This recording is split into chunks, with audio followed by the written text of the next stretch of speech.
অনেক দিন থেকে অনেকে আমারে অনেকটা প্রশ্ন করছে আমার বাড়ি কই, কোন ডিস্ট্রিক্ট, কোন কান্ট্রি, কিন্তু আমি কারোর উত্তর দিতাম না। বাবার বাড়ির গিয়ে কিতা কিতা খাইলাম, কিতা করলাম, ওটা তুরাতুরি দেখো। বাড়িঘর জানিয়ে অতটা করতে বা কিতা। আর নিজের যেহেতু কোনো বাড়িঘর নাইও এখন পর্যন্ত, বাড়িতে গেলে স্টেপ বাই স্টেপ একটার পর একটা খানি খাওয়াইয়া কতটা যে ক্ষতি করেন তারা কিতাও বা বুঝবা। আপনারা এরকম ক্ষতি হয়নি আমারে জানাইবা। শ্বশুর বাড়ি আর বাবার বাড়িতে ভাবছি আর যাইতাম না, গেলে আমার অনেক ক্ষতি হয়। কর্তব্য দায়িত্ব পালন করাত গিয়া বিরাট ক্ষতি হয়ে যায় গিয়া। মা বাবা শ্বশুর শাশুড়ি সবরে দেখাত গিয়া আমি আমার ওয়েট বাড়াই দিই।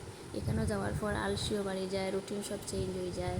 এক কথায় জিম্মেদারি বলতে আমার কিচ্ছু থাকে না, যেহেতু আমি শ্বশুর শাশুড়ির লগে থাকি না, মা বাবার লগে থাকি না, সো আমি যেন থাকি কেন আমার অনেক জিম্মেদারি থাকে, অনেক রুটিন হাজ থাকে। আমি 3-4 মাসে যেগুলা ওয়েট কমাই এগুলা আমি 7 দিনে বাড়ি যাই গিয়া। তারা মজার মজার খানি আমার চকুর সামনে দিব আর কইব একটু খাইলাও, কিচ্ছু হইতো না। সো আপনারা আমার 4জন মা বাবার লাগিয়ে অনেক অনেক দোয়া দিবা।